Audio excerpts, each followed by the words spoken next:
भक्तों, साल की सबसे बड़ी अमावस्या अगहन मास अमावस्या को कहा जाता है। इस साल 2025 में अगहन अमावस्या पर कई दुर्लभ और संयोग बन रहे हैं। ऐसे में अगर कोई व्यक्ति इस दिन भगवान विष्णु जी की सच्चे दिल से आराधना करता है, उसके घर साक्षात भगवान विष्णु और माता लक्ष्मी विराजमान हो जाते हैं और ऐसे व्यक्ति के घर में कभी भी धन दौलत और सुख समृद्धि की कमी नहीं आती। ऐसे घर में धन का प्रभाव हमेशा बना रहता है। जिस व्यक्ति के घर पर भगवान विष्णु और माता लक्ष्मी का आशीर्वाद होता है, उस घर के अगन अमावस्या पर इस शुभ मुहूर्त में करें भगवान विष्णु की उपासना। क्योंकि भक्तों, इस बार जो अमावस्या पड़ने वाली है, यानी कि अगन अमावस्या को मामूली समझने की भूल भी मत करना।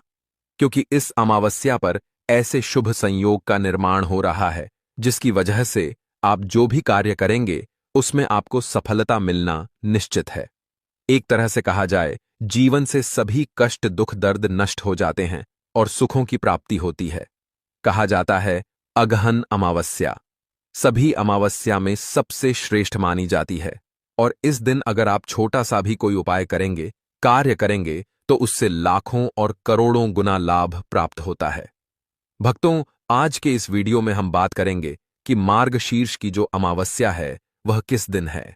अमावस्या को लेकर सभी भक्तों के मन में बहुत ही कंफ्यूजन की स्थिति है, क्योंकि तिथि 2 दिन है। कुछ लोग 19 नवंबर का बता रहे हैं तो कुछ लोग 20 नवंबर का बता रहे हैं। तो किस दिन आपको अमावस्या तिथि की पूजा करनी चाहिए? अमावस्या के दिन जो श्राद्ध कर्म होता है, पितृ तर्पण होता है, वह किस दिन करना है? तो आज हम आपकी इसी कंफ्यूजन को दूर करेंगे और साथ ही जानेंगे कि अमावस्या पर होने वाला व्रत किस दिन करना है और क्या विधि रहेगी, क्या नियम रहेंगे, पूजा कैसे करना है, शुभ मुहूर्त क्या रहेंगे, कैसे आप अपने पितरों को प्रसन्न कर सकते हैं। अमावस्या का व्रत रखना है, नहीं रखता है, रखना है तो किस प्रकार से रखना है, किस विधि से रखना है, क्या नियम है और वह कौन से कार्य हैं जो करना है और कौन से कार्य नहीं करना है। भक्तों, साथ ही हम आपको इस वीडियो में बताएंगे कि कुछ कार्य ऐसे हैं जो भूलकर भी अमावस्या के दिन नहीं करना चाहिए, नहीं तो उसका घोर पाप आपको लगता है। पितृ हो जाते हैं, नाराज घर में कंगाली आ जाती है, तो उन कार्यों से बचें। वह कार्यों को जानें, वह कौन से कार्य हैं जो आपको इस अमावस्या पर अवश्य करने चाहिए, जिससे आपके पितृ प्रसन्न होते हैं, आपके जीवन में संकटों की कमी होती है या संकटों का अंत होता है और लक्ष्मी की कामना यदि करते हैं, आप लक्ष्मी की प्राप्ति चाहते हैं। भक्तों, आगे बढ़ने से पहले अगर आप भी चाहते हैं कि लक्ष्मी माता का आशीर्वाद आप पर बना रहे, तो इस वीडियो को एक लाइक करें और आपके अपने चैनल को सब्सक्राइब कर लें और कमेंट बॉक्स में जय लक्ष्मी माता जरूर लिखें और साथ ही आप अपनी राशि को कमेंट बॉक्स में जरूर लिख दें, क्योंकि हम राशि से जुड़ा भाग्य भी बताते हैं और भाग्य में चल रही परेशानियों को तत्काल दूर करने के लिए आसान से आसान उपाय भी बताते हैं। इसलिए आप अपनी राशि कमेंट बॉक्स में जरूर लिख दें। तो चलिए भक्तों, जान लेते हैं। लेकिन क्या आप यह जानते हैं, यह अमावस्या अन्य अमावस्या की तुलना में 1000 गुना अधिक पुण्य देने वाली है। पूरे के पूरे 143 वर्षों के बाद यह अमावस्या शुभ योगी के निर्माण द्वारा लिए अगर आप इस दिन सच्ची श्रद्धा से पितृ तर्पण करेंगे, तो उससे भी आपके पितृ अधिक प्रसन्न होंगे, अधिक तृप्त होंगे अन्य अमावस्या की तुलना में। क्योंकि पूज्य गुरु जी ने अभी अभी की कथा में बताया है कि यह अमावस्या कोई मामूली अमावस्या नहीं है, बहुत ही खास और दुर्लभ होने वाली है। स्वयं भगवान वासुदेव के द्वारा कही गई बात है। तो यह संपूर्ण जानकारी आपको इस वीडियो के माध्यम से प्रदान की जाएगी कि लेकिन आपको वीडियो को पूरा ही देखना होगा, तभी आपको सही जानकारी प्राप्त होगी। तो चलिए भक्तों, जानकारी आरंभ करें। इससे पहले जान लेते हैं कि स्वयं भगवान ने क्या कहा है, इस विषय में क्यों यह अमावस्या 1000 गुना अधिक फल देने वाली है और क्या आप करें, इस दिन क्या आप ना करें। भक्तों, पूज्य गुरुजी द्वारा शास्त्र और पंचांग के आधार पर आपको बताते हैं कौन सी तिथि कब है, व्रत आदि कब करना है, क्या विधि है, क्या नियम है और क्या गलती नहीं करनी है। यदि आप सभी व्रत और त्योहारों की सही शास्त्रीय जानकारी पाते रहना चाहते हैं तो वीडियो को अंत तक जरूर देखिएगा। चलिए भक्तों, बात करते हैं आने वाली अमावस्या की। मार्गशीर्ष अमावस्या, जो कि समस्त अमावस्या में सबसे सर्वोत्तम पुण्यदायिनी अमावस्या कही गई है। मार्गशीर्ष अमावस्या पर आपको क्या करना चाहिए, क्यों करना चाहिए और कैसे करना चाहिए, किस समय करना चाहिए, यही सार है आज के इस वीडियो का। प्रिय दर्शकों, अमावस्या के दिन सबसे प्रमुख होता है पितरों का तर्पण करना चाहिए। पितरों का श्राद्ध कर्म करना चाहिए। पितरों का तर्पण कैसे करेंगे, पितरों का श्राद्ध कैसे करेंगे, यह बताते हैं आपको। और दूसरा होता है अमावस्या पर स्नान दान। स्नान आप कहां करेंगे और दान आप कहां करेंगे। और तीसरा होता है व्रत। तो सबसे पहले तो जो अमावस्या है इसकी महिमा को समझिए। अमावस्या तिथि पर पितृ इसलिए आवश्यक है क्योंकि यह पितरों को समर्पित तिथि है। यह वह दिन होता है जब आपके जो पित हैं वह सोकर उठे होते हैं, जागृत होते हैं, क्योंकि यह इस प्रकार से संरचना बनाई गई है कि हमारे पृथ्वी के 15 दिन वहां के एक रात्रि, हमारे पृथ्वी के अगले 15 दिन वहां का एक दिन पितरिक की बात करें। तो गुरुजी ने स्वयं कहा है कि आपके जो पितरों की जो सुबह होती है ना, दिन शुरू होता है, वह अमावस्या से शुरू होता है और पूर्णिमा तक दिन रहता है और उसके बाद पितरों की रात्रि शुरू हो जाती है। इसीलिए अमावस्या के दिन आपको पितृपूजन अवश्य को ही करना चाहिए। इस दिन जब आप पितरों की पूजा करते हैं तो आप इस प्रकार से समझिए जैसे कि आप सुबह सुबह सोकर उठे। आपके जितने भी पारिवारिक जन हैं वह आपको पूछ रहे हैं, आपसे कुछ निवेदन कर रहे हैं, आपसे प्रेम की 2 बातें कर रहे हैं, आपके लिए उत्तम उत्तम नाश्ता ले आए हैं, तो आपको कितनी प्रसन्नता होगी। इसी प्रकार से जब आपके पितृ अमावस्या के दिन सोकर उठे हैं तो आप उनका श्राद्ध कर्म करते हैं, तर्पण करते हैं। इनसे उन्हें तृप्ति होती है क्योंकि उन्हें उठते ही यह दिखता है कि उनके जो वंशज हैं, जो उनके पुत्र पौत्र आदि हैं, वह देखिए कितने प्रेम से उनको स्मरण कर रहे हैं। वह नहीं रहे फिर भी उनके लिए खाना बना रहे हैं, उनको याद कर रहे हैं, उनके लिए जल अर्पण कर रहे हैं। यह जल और यह भोजन उनको तृप्ति देता है। और जब सुबह सुबह आपके पितृ तृप्त हो जाएंगे तो फिर वह प्रसन्न रहेंगे और समझिए कि आप भी प्रसन्न रहेंगे, क्योंकि जब पितृ प्रसन्न होते हैं तो आपको वह इतना कुछ दे जाते हैं कि आपके पास परेशान होने का कोई कारण नहीं रह जाता। पितृ कर्म अमावस्या पर हर व्यक्ति को करना चाहिए। बहुत लोग कहते हैं जी हम तो गया जी होकर कराए। आप कहीं भी कुछ भी करके आए हो, अमावस्या के दिन पितरों को तर्पण अवश्य करना चाहिए। जब आपके पितृ तृप्त होंगे, संतुष्ट होंगे, तो आपके जीवन में धन संबंधी परेशानी नहीं आएगी, नौकरी संबंधी व्यापार में परेशानी नहीं आएगी। आपके घर में जो क्लेश रहता है वह क्लेश समाप्त हो जाएगा। मानसिक परेशानियां समाप्त हो जाएंगी, सामाजिक परेशानियां समाप्त हो जाएंगी। यहां तक कि पितृदोष के कारण या पितरों की नाराजगी के कारण वंश वृद्धि भी रुक जाती है, संतान उत्पत्ति भी रुक जाती है, तो वह भी ठीक हो जाएगी। इसीलिए आपको पितरों को मनाना चाहिए। अमावस्या वह दिन है जिस दिन आप पितरों को बड़ी आसानी से मना सकते हैं। पितरों को आपने मना लिया, आपका जीवन संवर जाएगा। इस बात को समझ लीजिए और गांठ बांध लीजिए। हो सकता है आज किसी के अच्छे दिन चल रहे हो, क्योंकि बहुत लोग ये कहते हैं हम तो नहीं करते जी, लेकिन हमें तो कोई परेशानी भी नहीं है। हो सकता है पिछले जो कर्म आपके कुछ अच्छे रहे होंगे उनके कारण परेशानी नहीं है, लेकिन जैसे ही जो कर्म आपके पिछले समाप्त होंगे, उनका पुण्य समाप्त होगा, तो आपको परेशानी आएगी। इसीलिए शास्त्रों की बातों के अनुसार आपको चलना चाहिए, मानना चाहिए और पितृ आपको अवश्य ही करना चाहिए। तो अमावस्या पर बाकी कुछ करें या ना करें, पितरों को तर्पण, पितरों के निमित्त दान और पितरों का श्राद्ध अवश्य कीजिए। अमावस्या पर ही क्यों करना है यह हमने आपको आरंभ में ही बता दिया, क्योंकि यह पितरों की सुबह की तिथि है और यही एकमात्र तिथि है जो पितरों को समर्पित है। इस दिन जो भी पितरों के लिए करते हैं बस सीधा उन्हें प्राप्त होता है, इसलिए आपको यह करना चाहिए। मार्गशीर्ष अमावस्या क्यों महत्वपूर्ण है, कैसे 1000 गुना अधिक फल देती है, इसकी चर्चा आगे करेंगे। अब जानते हैं कि आपने करना क्या है, अमावस्या के दिन कैसे पितरों को प्रसन्न करना है। सबसे पहले तो आप अपने पुण्य प्राप्त करने के लिए पवित्र स्नान कीजिए। गंगा जी में स्नान कीजिए, कल्याणकारी होता है। संगम पर स्नान कीजिए, कल्याणकारी होता है। सब लोग गंगा और संगम नहीं जा सकते, घर पर स्नान कीजिए। लेकिन जो नहाने का जल है ना, उसमें पहले बाल्टी में, खाली बाल्टी में ही थोड़ा गंगा जल डालिए, थोड़े काले तिल डालिए, फिर उसमें जल भर लीजिए और उससे आप स्नान कीजिए। यह आपके लिए कल्याणकारी होगा। मार्गशीर्ष मास चल रहा है। सूर्योदय से पहले स्नान करेंगे तो उसका अनंत कोटि पुण्य कहा गया है। अगर सूर्योदय से पहले स्नान करते हैं तो महात्म सुनिए, मार्गशीर्ष का महात्म सुनिए। इसके बाद आप अपने पितरों के लिए, पितरों के निमित्त जल तर्पण और एक कर्म जो बताने जा रहे हैं उसको अवश्य कीजिएगा। स्नान आदि से निवृत्त हो जाइए। अपनी जो भी दैनिक पूजा पाठ है उसको कर लीजिए। उससे निवृत्त होकर एक लौटा लीजिए तांबे का।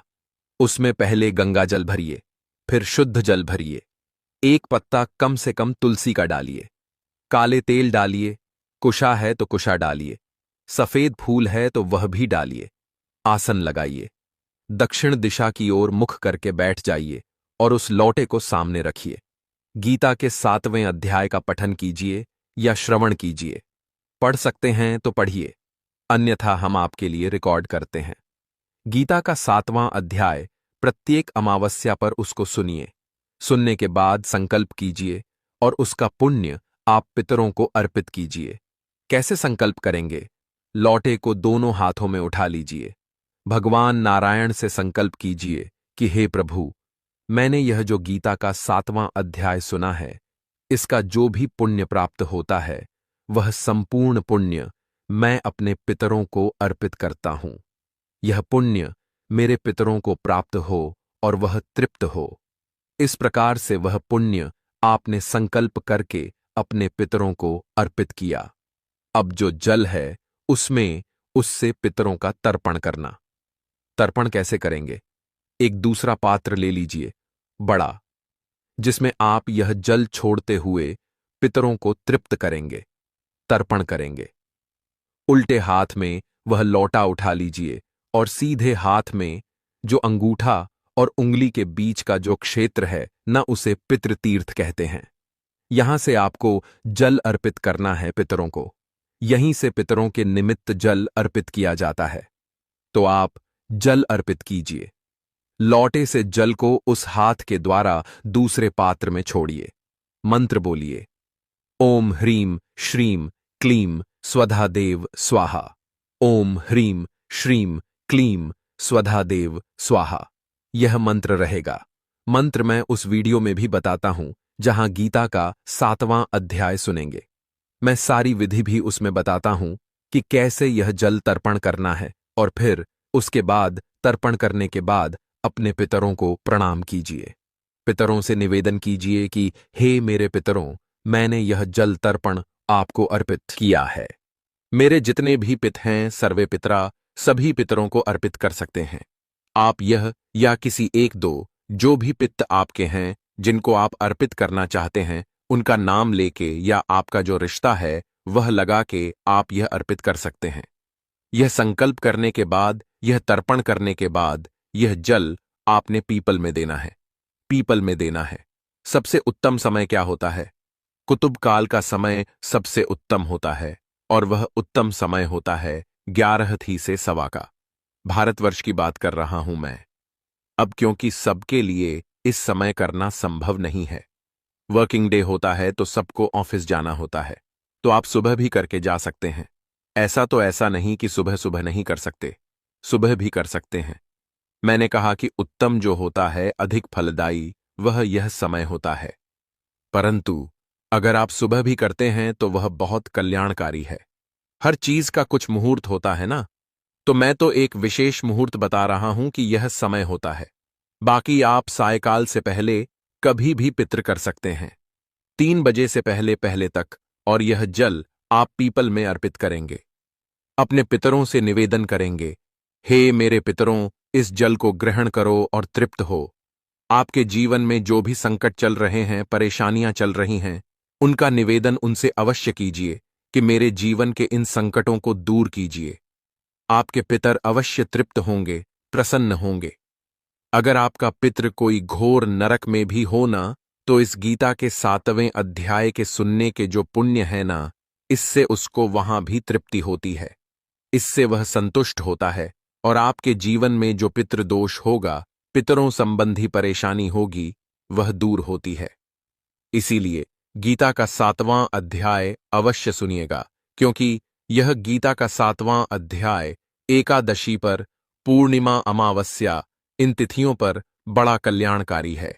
पितरों के लिए आप ऐसे ही इन 4 दिनों में कर लेंगे, बड़ा उत्तम फल होगा। 4 ना कर पाएं तो अमावस्या पर अवश्य करें। इसके अतिरिक्त आप ब्राह्मण को भोजन करा सकते हैं। घर पर बुलाकर ब्राह्मण भोजन कराइए, दान दक्षिणा देकर विदा कीजिए, या मंदिर में सीधा आदि देकर आ सकते हैं। भंडारा करा सकते हैं, जल सेवा कर सकते हैं, अन्न सेवा कर सकते हैं। यह बहुत अधिक फलदायी है। अमावस्या पर जितना करेंगे उतना कल्याणकारी होता है। सुबह का स्नान, पितृतर्पण और दान, यही कर्म है अमावस्या पर बने हुए, और इस दिन व्रत भी किया जाता है।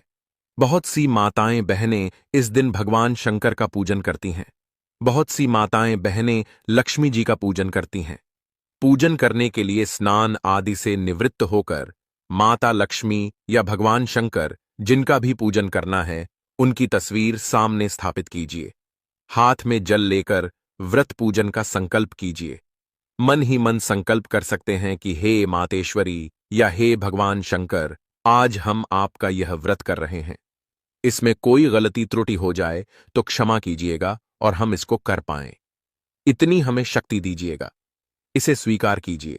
इस प्रकार से संकल्प करके व्रत पूजन कीजिए। पूजन कैसे?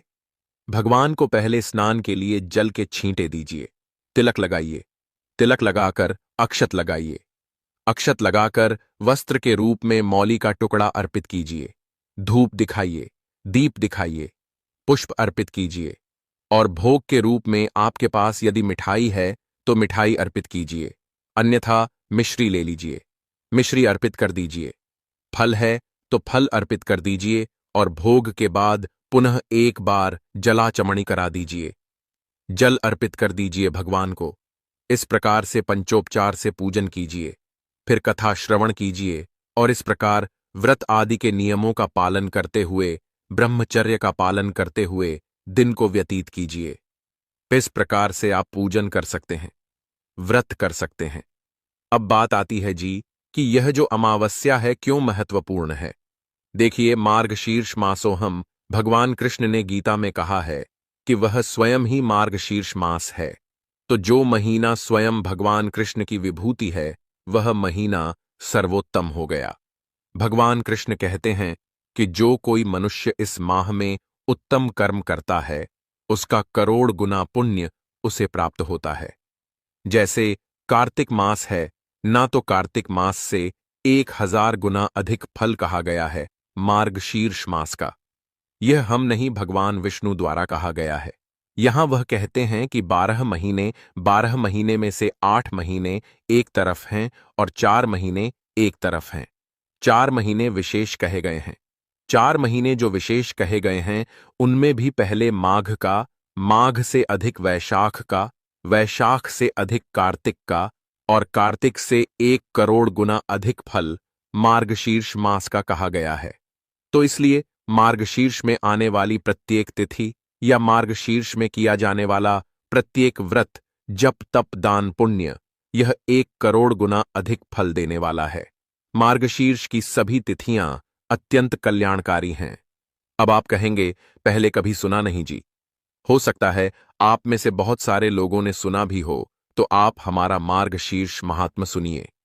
वहां भगवान नारायण के द्वारा स्वयं कहा जा रहा है कि यह गुप्त से भी अति गुप्त है। देवताओं ने इसे गुप्त इसलिए रखा क्योंकि यह वह महीना है।